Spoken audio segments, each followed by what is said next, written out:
बड़े ट्रक चलाने वाले लोग एक बात अच्छे से जानते हैं, आधी रात में सड़क पर अगर कोई लिफ्ट मांगे तो कभी मत रुकना। ये बात मेरे उस्ताद ने कई साल पहले स्टीयरिंग पर हाथ मारते हुए मुझे समझाई थी। मैंने इसे हमेशा दिल में बसा कर रखा, लेकिन आज रात मैंने ये नियम तोड़ दिया। आधी रात के समय मुझे सड़क पर एक 4 लोगों का परिवार मिला। दूर से ही मैंने देखा कि उस परिवार का आदमी मुझे हाथ देकर रुकने का इशारा कर रहा था। जैसे ही मैं गाड़ी उनके पास ले गया, वो आदमी सीधे जमीन पर घुटनों के बल बैठ गया और बार बार सिर झुकाकर मुझे धन्यवाद देने लगा। उनके पीछे एक काली कार खड़ी थी जो एक्सीडेंट के कारण खराब हो चुकी थी। पूरा परिवार डर के मारे कांप रहा था। मैंने ज्यादा सोचे बिना ही उन्हें गाड़ी में बैठा लिया। अभी कुछ देर पहले पता नहीं कहां से एक लाल रंग की स्पोर्ट्स कार आई थी जो लगातार हमारा पीछा कर रही थी। मैंने उन्हें दिलासा देते हुए कहा, डरो मत, मैं तो भारी ट्रक चला रहा हूँ। अगर वो लाल कार पास भी आई तो भी मुझसे पंगा लेने की हिम्मत नहीं करेगी। तभी रेडियो पर खबर आई, पहाड़ी रास्ते घाट रोड पर एक लाल स्पोर्ट्स कार और एक काली कार के बीच भयानक एक्सीडेंट हुआ था। लाल कार का ड्राइवर मौके पर ही मर गया। मैंने तुरंत रेडियो बंद कर दिया। मेरे बगल में बैठे आदमी के माथे पर पसीना आ गया। वो घबरा कर बोला, अरे ये तो वही घाट वाली सड़क है जिस पर हम चल रहे हैं। क्या ये वही लाल कार है जो हमारा पीछा कर रही थी? मैंने उसे समझाते हुए कहा, चिंता मत करो, ये खबर पुरानी रिकॉर्डिंग है। जो एक्सीडेंट तुमने सुना वो 3 साल पहले हुआ था। ये सुनकर उसने राहत की सांस ली। मैं भी बेवजह डर गया था। फिर उसने अपना परिचय दिया, मेरा नाम राजेश है, ये मेरी पत्नी सीमा है और पीछे मेरे बच्चे, बेटी पूजा और बेटा चिंटू। हम आज अपनी बेटी को घर लाने जा रहे थे, लेकिन रास्ते में ये हादसा हो गया। मैंने रियर व्यू मिरर में देखा, सीमा की गोद में सिमटी हुई लड़की लगभग 20 साल की लग रही थी। मैंने पूछा, आपकी बेटी कॉलेज में पढ़ती है ना? उसने कहा, हाँ। मैंने फिर पूछा, लेकिन आज कोई छुट्टी भी नहीं है, तो फिर उसे घर क्यों ले जा रहे हो? ये सुनते ही पूजा का चेहरा बदल गया। वो कुछ कहने ही वाली थी कि अचानक चिंटू जोर जोर से चिल्लाने लगा। उसकी आवाज सामान्य नहीं थी, बल्कि अजीब, तीखी और सूखी लग रही थी। लेकिन राजेश ने उसकी परवाह करने के बजाय गुस्से में कहा, चिंटू चुप रहो, अजीब आवाजें मत निकालो। ये कहकर उसने मुझे मजबूरी में मुस्कुरा कर देखा और चिंटू भी उसके चिल्लाने के बाद अचानक शांत हो गया। मुझे कुछ अजीब लग रहा था, जैसे कुछ गड़बड़ हो। मैं उनसे और सवाल पूछने ही वाला था कि अचानक पीछे से इंजन की तेज आवाज आई जो दूर से करीब आती जा रही थी। राजेश ने तुरंत खिड़की से पीछे देखा और घबरा गया। वो वही लाल स्पोर्ट्स कार है, वो फिर से हमारे पीछे आ गई। सीमा ने तुरंत दोनों बच्चों को अपने पास कसकर पकड़ लिया और राजेश घबराहट में कुछ समझ नहीं पा रहा था। मैंने शीशे में देखा, एक खुली छत वाली स्पोर्ट्स कार हमारा पीछा कर रही थी। उसका ड्राइवर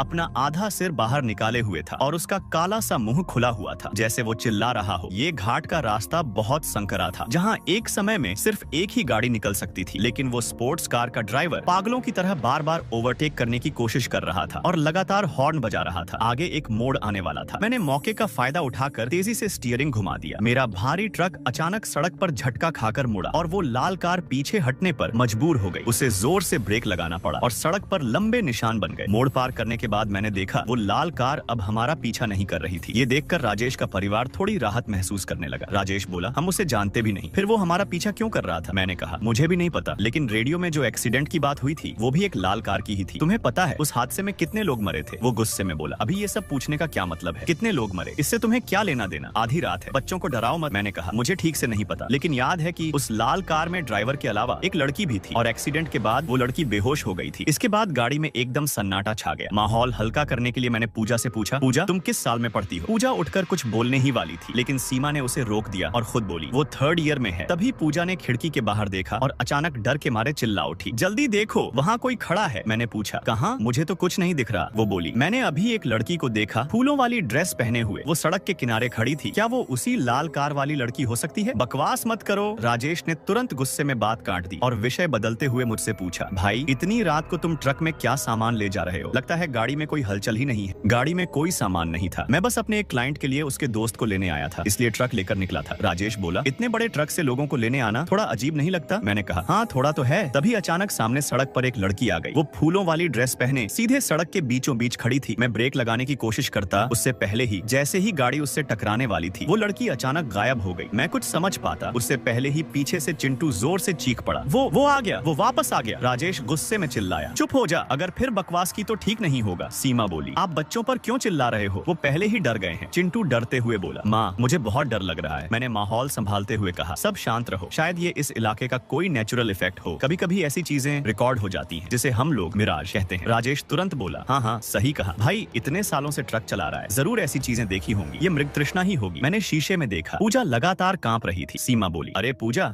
ये मेरी जैकेट पहन ले। जैसे ही पूजा जैकेट लेने लगी, उसने अचानक सीमा के सीने की तरफ इशारा किया और डर के मारे चीख पड़ी, माँ तुम्हें खून निकल रहा है, तुम्हारे कपड़ों पर बहुत सारा खून है। मैंने शीशे में देखा, सीमा के कपड़ों पर कहीं भी खून नहीं था, लेकिन पूजा का डर बिल्कुल असली लग रहा रहा था। राजेश बोला, कहाँ खून? कुछ भी नहीं है, तुम्हारी माँ के कपड़े का डिजाइन ही ऐसा है। क्या तुम डर के मारे पागल हो गई हो? सीमा बोली, हाँ मैं ठीक हूँ, कहीं कोई खून नहीं है। फिर मैंने कहा, वैसे गाड़ी में थोड़ा ठंडा लग रहा है, ऐसा करो लड़की को आगे बैठा देते हैं, यहाँ हीटर चल रहा है, थोड़ी देर में गर्मी लगने लगेगी। राजेश बोला, क्या इससे तुम्हें परेशानी तो नहीं होगी भाई? मैंने कहा, अरे नहीं, बच्चे ज्यादा जरूरी हैं। आखिरकार वो लोग मान गए और पूजा को आगे वाली सीट पर बैठा दिया गया। पूजा मुझे देखकर बोली, भैया आप बिल्कुल कहानी वाले भीम जैसे लगते हो, अगर आपकी दाढ़ी होती तो और भी डरावने लगते। मैं हल्का सा मुस्कुराया, अच्छा बहुत लोग ऐसा कहते हैं। मैंने उसे गर्म पानी दिया, लो इसे पी लो, ठंड कम लगेगी। पूजा बोली, वाह भैया आपका कप तो बहुत प्यारा है। वो कप के हैंडल को छूते हुए बोली, ये तो बहुत जाना पहचाना लग रहा है, मेरे पास भी ऐसा ही एक था। मैंने पूछा, अच्छा किसने दिया था तुम्हें? वो बोली, मुझे याद नहीं। इतने में पीछे से अचानक एक हाथ आया। राजेश बोला, पूजा ध्यान से, पानी गर्म है, मैं खोल देता हूँ। उसने जल्दी से ढक्कन खोला और उसमें से गरम गरम खजूर का पानी निकाला। पूजा खुश होकर बोली, अरे वाह, मुझे तो खजूर का पानी बहुत पसंद है। जैसे ही पूजा कप लेने लगी, अचानक मेरी गाड़ी का पहिया किसी चीज पर चढ़ गया। गाड़ी जोर से उछली और कप गिर गया। उबलता हुआ पानी राजेश के हाथ और शरीर पर गिर गया। राजेश ने एक अजीब इंसान जैसी नहीं लगने वाली दर्दनाक चीख निकाली। हाँ! पूजा घबरा गई। पापा आपको कुछ हुआ तो नहीं? Sorry sorry. राजेश बोला, कोई बात नहीं, मेरी ही गलती थी, मैंने ठीक से पकड़ा नहीं, लेकिन पानी बहुत गर्म है, तुम मत पीना अभी। मैंने शीशे में देखा, राजेश की आंखें अब पहले जैसी नहीं थी, उनमें एक ठंडी डरावनी चमक थी और उसके होठों पर हल्की सी अजीब मुस्कान थी, जैसे वो मुझे चुपचाप चेतावनी दे रहा हो। मैंने भी बिना कुछ कहे सीधे उसकी आंखों में देखा। गाड़ी सुनसान पहाड़ी रास्ते पर चलती रही और माहौल बहुत भारी हो गया। पूजा ने पूछा, भैया आप इतनी रात को यहाँ किसी को लेने क्यों आए हो? कोई जरूरी काम है क्या? मैंने कहा, हाँ मेरा क्लाइंट अपने दोस्त के लिए बहुत परेशान है। पूजा ने पूछा, क्या उसका दोस्त बीमार है? मैंने कहा, हाँ कुछ ऐसा ही समझ लो। तुम्हारा कोई अच्छा दोस्त है? वो बोली, नहीं मेरा कोई दोस्त नहीं है। लेकिन ये कहते ही उसका चेहरा उलझन में पड़ गया, जैसे उसे खुद अपने जवाब पर शक हो। सीमा धीरे से मेरे पास आकर बोली, उसका चेहरा पूरी तरह पीला पड़ चुका था। भाई प्लीज गाड़ी थोड़ा तेज चलाओ, बस हमें इस पहाड़ी रास्ते से बाहर निकाल दो, आगे हम खुद कैब कर लेंगे। तभी अचानक सामने से तेज इंजन की आवाज आई। एक लाल स्पोर्ट्स कार सड़क के बीचों बीच खड़ी थी, सीधे हमारी तरफ मुंह करके। राजेश घबरा गया, ये हमारे आगे कैसे आ गई? वो कार जैसे अचानक कहीं से प्रकट हो गई थी। इस पूरे रास्ते में कोई मोड़ ही नहीं था जहाँ से वो हमें ओवरटेक करके आगे आ सकती। राजेश चिल्लाया, भाई अब क्या करें? तभी सबसे डरावना दृश्य हुआ। वो लाल स्पोर्ट्स कार अचानक बीच की रेलिंग तोड़कर सीधे हमारी तरफ पूरी स्पीड में आने लगी। पूजा ने आंखें कसकर बंद कर ली और सीट बेल्ट को जोर से पकड़ लिया। मैं गुस्से में चिल्लाया, साला मरना है क्या? ठीक है मैं भी पीछे नहीं हटूंगा। अब बचने का कोई रास्ता नहीं था, सीधी टक्कर ही एकमात्र रास्ता था। मैंने ब्रेक लगाने के बजाय एक्सीलेटर पूरा दबा दिया। मेरा भारी ट्रक सीधे उस लाल स्पोर्ट्स कार की तरफ दौड़ पड़ा। पीछे बैठे राजेश, सीमा और चिंटू एक साथ डर के मारे चीख उठे। जैसे ही दोनों गाड़ियां टकराईं, वो लाल स्पोर्ट्स कार कागज की तरह मुड़ गई। कुछ ही सेकंड में वो एक शानदार कार से टूटे फूटे लोहे के ढांचे में बदल गई। अंदर बैठे ड्राइवर की चीखें भी अजीब, खोखली और दूर होती चली गई। अचानक एक गाढ़ा लाल धुआं उठा, जिसने मेरे ट्रक के पूरे सामने वाले हिस्से को घेर लिया। तभी मेरी बगल वाली सीट का दरवाजा बाहर से एक जली हुई काली हाथ ने खोल दिया। वो चीज अंदर घुसते ही अपने काले पंजों से पूजा का हाथ पकड़ने लगी। मैं तुरंत हरकत में आया, कमर से अपना आत्मा मारने वाला कोड़ा निकाला। मैंने पूजा को अपनी तरफ खींचा और पूरी ताकत से उस काले साए के सिर पर कोड़ा दे मारा। वो चीज जोर से चीखी, उसका शरीर जैसे बिजली लगने से कांपने लगा और वो तुरंत लाल धुएं में वापस गायब हो गई। साथ ही ट्रक के सामने छाया लाल धुआं भी धीरे धीरे खत्म हो गया। पूजा डर के मारे बोली, माँ पापा ये क्या था? बहुत डर लग रहा है। लेकिन इस बार राजेश और सीमा ने उसे सांत्वना नहीं दी, बल्कि वो दोनों मुझे घूरने लगे। राजेश बोला, भाई तुम्हारे पास जो है वो क्या है? मैंने कहा, ये एक साधु ने दिया था तुम जैसे गंदी आत्माओं को मारने के लिए। तभी उनका चेहरा बदल गया। राजेश धीरे से बोला, हमारी किस्मत बहुत खराब है, ये पहाड़ी रास्ता बहुत मुश्किल है। अगर तुम हमेशा यहीं रह जाओ और हमेशा हमारे लिए गाड़ी चलाते रहो कितना अच्छा होगा। मैंने ठंडे स्वर में कहा, चुपचाप दूर हो जाओ। मैंने कोड़ा कंधे पर जोर से मारा। सीमा चीख पड़ी और तुरंत पीछे हट गई। मैं बोला, मैंने तुम्हें बेचारी समझकर मदद की और तुम लोग। तभी अचानक मेरा ट्रक जोर से हिला, हेडलाइट्स झिलमिलाई और फिर पूरी तरह बंद हो गई। पूजा घबराकर बोली, क्या हुआ? गाड़ी खराब हो गई क्या? मैंने कई बार चाबी घुमाई लेकिन गाड़ी स्टार्ट नहीं हुई। मैं गुस्से में बोला, साले सीधी बात समझ नहीं आती। पूजा डर के मारे चिल्लाई, माँ पापा आप लोग कहाँ हो? मुझे डराओ मत। वो पीछे मुड़ी लेकिन पिछली सीट पूरी खाली थी। राजेश, सीमा और चिंटू तीनों अचानक गायब हो चुके थे। पूजा रोते हुए बोली, भैया वो लोग गायब हो गए। तभी सामने सड़क पर एक पुरानी काली कार आकर खड़ी हो गई। उसने हमारा रास्ता रोक लिया। मैंने धीरे से कहा, 3 साल पहले उस एक्सीडेंट में कुल 5 लोग मरे थे, एक लाल कार का ड्राइवर और एक काली कार में बैठा पूरा परिवार। पूजा हैरान होकर बोली, क्या सब मर गए थे? तो अभी जो हमारे साथ थे वो कौन थे? मैंने उसकी तरफ देखा और कहा, वो तुम्हारे परिवार नहीं थे और तुम भी पूजा नहीं हो। वो कांपते हुए बोली, मैं पूजा नहीं हूँ, तो फिर मैं कौन हूँ? इतने में अचानक खिड़की के बाहर से जोर जोर से खटखटाने की आवाज आने लगी। पूजा जल्दी नीचे आओ, माँ पापा बाहर इंतजार कर रहे हैं। मैं चिल्लाया, बाहर मत जाना, दूर रहो उनसे। पूजा डर के मारे सीट में सिकुड़ गई, जैसे सीट के अंदर छुप जाना चाहती हो। तभी चिंटू ट्रक के सामने वाली विंडशील्ड पर चढ़ गया। दीदी छुपो मत, मैंने तुम्हें देख लिया। पूजा चीख पड़ी, भैया मुझे बचाओ। मैंने तुरंत अपना कोड़ा उठाया और विंडशील्ड पर जोर से मारा। चिंटू दर्द से चीखते हुए नीचे गिर गया। बाहर अचानक सन्नाटा छा गया। मैंने पूजा से कहा, मेरी आंखों में देखो, तुम्हें खुद याद करना होगा कि तुम कौन हो, तुम्हारा नाम क्या है। अगर तुम्हें याद नहीं आया तो मैं तुम्हें यहाँ से नहीं ले जा पाऊंगा। वो रोते हुए बोली, मुझे नहीं पता, मैं सच में नहीं जानती, मैं पूजा नहीं हूँ, तो मैं आखिर हूँ कौन? तभी पहाड़ों के बीच से एक हल्की सी आवाज गूंजने लगी, जैसे कोई दूर से पुकार रहा हो। आवाज बहुत धीमी थी, टूटी फूटी, कुछ भी साफ सुनाई नहीं दे रहा था। पूजा बोली, कौन है? क्या कोई मुझे बुला रहा है? मुझे कुछ समझ नहीं आ रहा। मैंने पूजा से कहा, दरवाजा लॉक कर लो और किसी भी हालत में बाहर मत आना। इतना कहकर मैं सीट के नीचे से एक तेज रोशनी वाली टॉर्च निकाली और जेब से खनखनाते हुए तांबे के सिक्कों की माला निकाल ली। मैंने दरवाजा खोला और नीचे कूद गया। मैं जोर से चिल्लाया, एक कदम भी आगे बढ़े तो तुम्हारी आत्मा यहीं खत्म कर दूंगा। मेरे जन्म से ही मेरा स्वभाव मजबूत और उग्र था। शायद मेरी इस ऊर्जा से वो चीजें भी डर गईं। चारों तरफ फैली ठंडक धीरे धीरे कम होने लगी। मैं ट्रक के चारों ओर घूमकर वापस सामने आया तो देखा कि घना कोहरा पूरी तरह गायब हो चुका था। थोड़ी दूर वहीं पुरानी काली कार फिर से दिखाई दी। मुझे याद आया, उस हादसे की खबर बहुत भयानक थी। काली कार को टक्कर मारकर खाई के किनारे फेंक दिया गया था। सड़क किनारे के पेड़ों की टहनियां कार के अंदर घुस गई थी। सीमा और चिंटू उसी वक्त मारे गए थे और बाद में दोनों गाड़ियों में आग लग गई थी। राजेश ड्राइवर सीट पर जिंदा जलकर मर गया था, इसलिए उसे गर्म खजूर के पानी से इतना डर लग रहा था। और अब वही राजेश उस काली कार की ड्राइवर सीट पर बैठा था। उसने अपना सिर घुमाया और अपनी काली खाली आंखों से मुझे घूरते हुए बोला, तुम बच नहीं सकते, उसे हमारे साथ चलना ही होगा। उसने हमसे जो लिया है वो उसे लौटाना होगा। लेकिन जैसे ही उसकी नजर मेरे हाथ में पकड़े कोड़े पर गई, उसके चेहरे पर डर साफ दिखने लगा। मैं वापस ट्रक में चढ़ा। इस बार गाड़ी एक ही बार में स्टार्ट हो गई। ट्रक फिर से चल पड़ा। पूजा अभी भी डरी हुई सामने बैठी थी। अपने हाथों को देखते हुए धीरे से बोली, मैं कौन हूँ? मैं पूजा नहीं हूँ, तो फिर मैं कौन हूँ? मैं गाड़ी चलाते हुए उसे देख रहा था। अब उसका शरीर पहले से भी ज्यादा पारदर्शी लग रहा था, जैसे वो कभी भी गायब हो सकती हो। तभी सड़क किनारे फिर वही लड़की दिखाई दी, सफेद फूलों वाली ड्रेस में, लेकिन इस बार उसके कपड़ों के लाल फूल और भी ज्यादा गहरे लग रहे थे, जैसे ताजा खून लगा हो। मैं समझ गया, अब उसके पास समय बहुत कम है, लेकिन मैं सीधे सच नहीं बता सकता था। उसे खुद याद करना जरूरी था, वरना उसकी आत्मा और अस्थिर हो जाती। अचानक कोहरे में कई टेढ़ी मेढ़ी परछाइयां दिखने लगी। फिर अचानक काले खून से सनी पेड़ों की शाखाएं बाहर निकली और जोर से ट्रक के शीशे पर लगने लगी। बाहर से तेज ब्रेक की आवाज, धातु के टकराने की आवाज और दर्द भरी चीखें आने लगी, जैसे 3 साल पुराना हादसा फिर से हमारे सामने हो रहा हो। आग की लपटों के बीच एक लड़की सड़क पर पड़ी हुई थी। पूजा कांपते हुए बोली, क्या वो मैं हूँ? अगले ही पल पूजा का शरीर झटका खाकर गायब हो गया और वो सीधे सड़क पर उस लड़की के पास खड़ी थी। तभी राजेश की आवाज गूंजी, हाँ वो तुम ही हो। तुम्हारा असली नाम काव्या है। तुम्हारी वजह से हमारा परिवार खत्म हो गया। तुम्हारा वो पागल बॉयफ्रेंड तेज गाड़ी चला रहा था और उसी ने हमें मार डाला। मेरी बेटी आज तक लापता है। हम तीनों 3 साल से इस रास्ते में फंसे हुए हैं। तुम्हें यहीं रहना होगा, ये तुम्हारा कर्ज है। मैं चिल्लाया, नहीं। मैं तुरंत ट्रक से कूदा और आगे वाली सीट पर रखा खरगोश वाला कप उठाकर उसकी तरफ फेंका। ध्यान से सोचो, याद करो तुम कौन हो। कप उसके पैरों के पास गिरा। अचानक उसके मुंह से निकला, रोहन। जैसे ही उसने ये नाम लिया, उसके पैरों में लिपटे काले साए जलते हुए पीछे हट गए। राजेश और सीमा चिल्लाने लगे, मत याद करो, तुम काव्या ही हो। तुम्हें हमारे साथ रहना होगा। तुम हमारी पूजा की जगह लोगी। दोनों पागलों की तरह उसकी तरफ झपट्टे। मैं उनके सामने आ गया। पहले मुझसे टकराओ। मैंने कोड़ा घुमाकर दोनों पर जोर से मारा। राजेश और सीमा दर्द से चीखते हुए पीछे हट गए। मैं चिल्लाया, जल्दी याद करो, तुम्हारा दोस्त कौन है? नाम क्या है? घर कहाँ है? वो रोते हुए बोली, मेरा नाम काव्या है। मैं इतने में पूरी पहाड़ी सड़क हिलने लगी, जैसे भूकंप आ गया हो। राजेश की डरावनी आवाज गूंजी, तुम कभी वापस नहीं जा पाओगी, यही तुम्हारा ठिकाना है, हमेशा के लिए। जैसे ही काव्या पूरी तरह उस भंवर में समाने वाली थी, अचानक असली पूजा वहाँ प्रकट हो गई। वो चिल्लाई, माँ पापा इसे छोड़ दो, ये मैं नहीं हूँ। राजेश और सीमा एकदम भावुक हो गए। पूजा हमारी बेटी, तुम वापस आ गई। सीमा बोली, जल्दी आओ, इस शरीर को अपने अंदर ले लो, तुम फिर से जिंदा हो जाओगी। राजेश भी बोला, हाँ पूजा, ये सब इसी का कसूर है। इसका शरीर मिल जाए तो हम फिर से एक साथ रह सकते हैं। लेकिन पूजा ने सिर हिलाते हुए कहा, मैं बहुत पहले मर चुकी हूँ। 3 साल पहले उसी खाई में गिरकर आप लोग जो कर रहे हो, उससे और लोग मरेंगे। अब बस करो। लेकिन राजेश और सीमा अब कुछ सुनने की हालत में नहीं थे। उनकी आंखों पर जिद और बदले की आग छा चुकी थी। उन्होंने पूजा की आत्मा को नजरअंदाज किया